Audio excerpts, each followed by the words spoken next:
Okay, we're back with Tezzerator in Modern. We did our first league and went 4-1, so it's pretty good.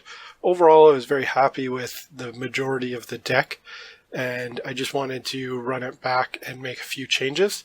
So this isn't going to be a full deck tech on the deck. If you haven't seen the previous one, I'll leave a link in the description below to the previous full deck tech. In this one, I'm just going to quickly go over the few changes I made. So I made some minor changes to both the main and the sideboard. In the main, I started with taking out the Darksteel Citadel and swapping it for an Academy Ruins. I didn't really like the Citadel very much. It didn't really offer any major advantages over the Academy Ruins. I don't really find myself -1 Tezzerator to make it a creature very often, especially with only one in the deck. And it hasn't really done anything very well for helping to turn on Mox Opal. So I decided I wanted to try Academy Ruins over the Citadel for the extra value its ability provides. Another option might be a 4th Darkslick Shores, but I felt pretty good on my colored mana, so we'll see how it goes, and we'll just keep an eye on if we're having any issues with colored mana with Academy Ruins, since we do need to make sure we have 3 blue as soon as possible for Whir, so that is a slight concern, but I think it's going to be okay. Another change we made is I wanted to go up to 4 Thopter Foundry, 3 Sword of the Meek from the 3 and 2 before. I just wanted to try it out. I'm not really sure what's better. I do like having more chances to naturally draw them because they are so important. As well, I wanted an extra brutality. I found it very, very good. So the cuts I made for those 3 cards were I cut 1 Inquisition, 1 Relic, and 1 Tezzeret. The big change there was going down to 2 Tezzerets. I feel pretty comfortable with that. I used to run 4. After seeing some people run 3, I ran 3. Was still very happy with it. And I find, especially in Game 1, not so interested in the card very much. Game 1 I find tends to be much more focused on Thopter plus Sword and Ensnaring Bridge, and likewise Whir of Invention to find those. Those are the key cards I want in Game 1, or the Whirs for the silver bullets of Pithing Needle and Relic, that sort of thing. So I haven't really been loving Tezzerator as much anymore.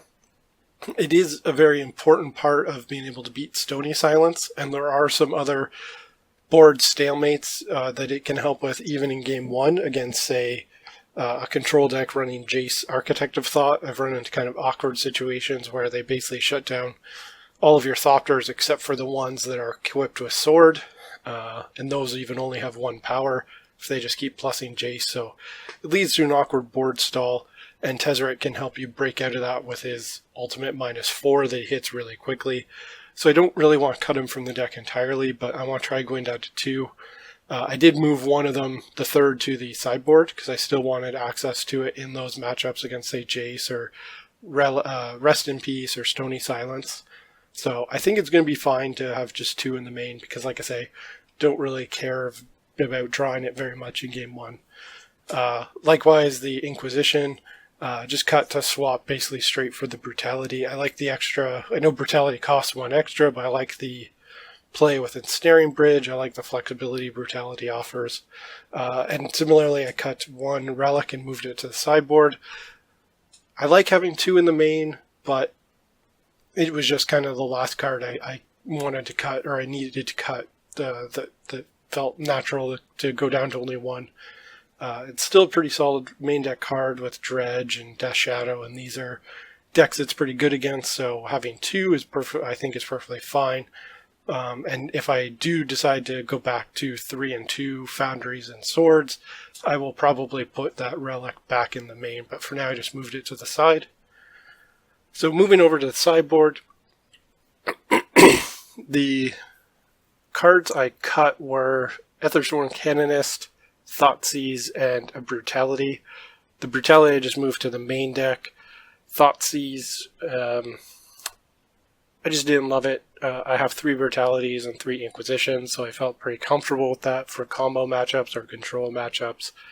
The Canonist, didn't really love. I do have Trinosphere, which I do kind of like more as Storm Hate. The Cage and the Relic also act as Storm Hate. So the Trinosphere is, I think, a little more flexible. It's still pretty good versus, say, Living End, or I think it's serviceable versus Burn. So I thought I'd try just sticking with just the Trinosphere's Storm Hate. Like I say, I moved one Relic and one Tezzerator into the board, and I went up one Maelstrom Pulse. I thought about just cutting an Abrupt Decay and playing one Abrupt Decay 2 Pulse, but since I was cutting some of those other cards, I thought I'd try 2 and 2. I do like the instant speed uncounterability of Abrupt Decay for beating Stony Silence, but I like the flexibility of Maelstrom Pulse being able to hit things like Leyline of the Void, which I've been running into a little more often.